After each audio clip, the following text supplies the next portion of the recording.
कि सब धर्म समान है, सब में एक ही परमात्मा है।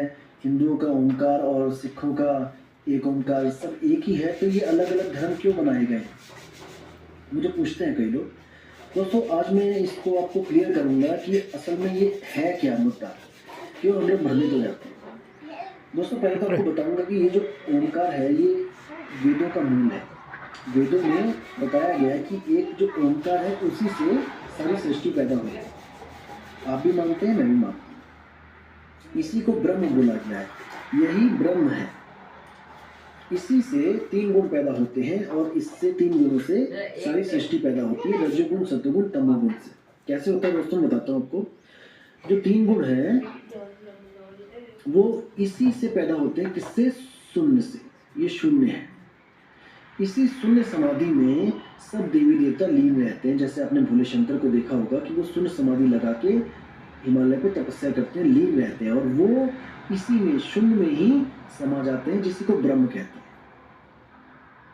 वो ब्रह्म ज्ञानी है और वो ब्रह्म में समा जाते हैं, और दोबारा सृष्टि पैदा होनी होती है, फिर ब्रह्म से प्रकट होते हैं, और फिर इस 3 लोक को जो अपना ये 3 लोक है इसको फिर सृजन करते हैं, और फिर इसका जब विनाश होता है तो वो फिर समा जाते हैं ब्रह्म में।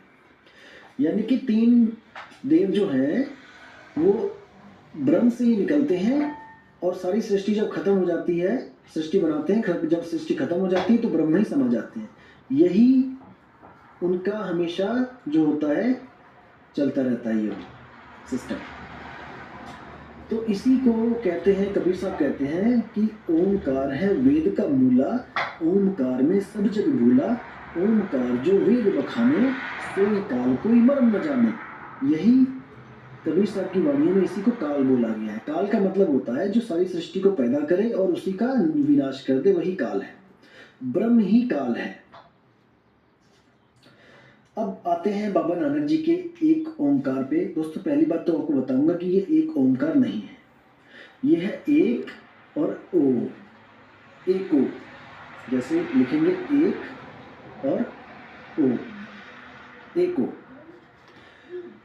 तो ये क्या है, इसका मूल सिद्धांत क्या है आपको बताता हूँ। जैसे बाबा नानक जो थे पहले ओम सोहम का जाप करते थे, अपना वेदों और पुराणों से वो काफ़ी प्रभावित थे, गीता से प्रभावित थे, उसी के आधार पे वो नाम जपा करते थे, सिमरन किया करते थे। लेकिन जब उनको बेई नदी पे परमात्मा मिले तो उन्होंने जब सारा भेद बताया उनको कि ओंकार से मुक्ति नहीं हो सकती है, तब बाबा नानक को जो मूल ज्ञान हुआ, तब उन्होंने इस ओंकार को त्याग दिया।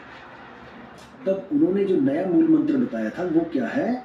एक परमात्मा जो इन तीनों को पैदा करने वाले काल ब्रह्म, यानी 3 है, ब्रह्मा विष्णु महेश, सतोगुण रजोगुण तमोगुण, इन तीनों को पैदा करने वाले का जो आदेश चलता है वो इनके ऊपर चलता है। इसको बैठा दिया बिल्कुल ऊपर ले जाके सिर पे कि ये हुक्म देगा तभी ये 3 काम करेंगे, सृष्टि पैदा करेंगे। तो जो इनका बाबा नानक का जो परमात्मा है वो चौथे के आगे कतार लगा दी उन्होंने, यानी कि इसका कोई अंत नहीं है, ये इनफाइनाइट है। तो ये है 5वां, 3 तो ये हो गए ये, और ये जो बैठा है ऊपर ये है चौथा, और यहां से इसके भी ऊपर जिसका हुक्म चलता है ये चौथा है काल, और यहां से इसके ऊपर भी जो हुक्म चलता है ये है अकाल, इसको कहेंगे 5वां। तो साहिब भी कहते हैं कि 3 देव को सब जग ध्यावे, चौथे देव का मरण न पावे। इसको भी प्राप्त करना बहुत बहुत बहुत मुश्किल है, यही वो निराकार है, इसी को ब्रह्म कहते हैं। 3 देव को सब जग ध्यावे, चौथे देव का मरण न पावे, चौथा छोड़ पंचम को ध्यावे, तब प्राणी निज घर को पावे। ये पंचम क्या है? यही है सतनाम, इसी को सतनाम बोलते हैं। एको सतनाम, यानी एक सतनाम ही कर्ता पुरुष है, निरपौ निर्वैर अकाल मूरत है, अजूनी, अजूनी यानी जो कभी शरीर में नहीं आया।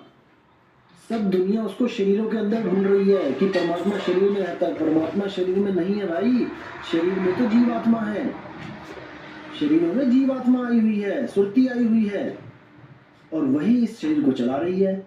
लेकिन सब लोग क्या कर रहे हैं? उस अजूनी परमात्मा को शरीर के अंदर ढूंढ रहे हैं, यही सबसे बड़ा भ्रम है। कोई बाहर ढूंढ रहा है, कोई बाहर ढूंढ रहा है, कोई अंदर ढूंढ रहा है, लेकिन वो बाहर और अंदर दोनों से न्यारा है। वो खास जो स्थान है, वो गुरु के द्वारा पता लगता है और तब सिमरन शुरू होता है।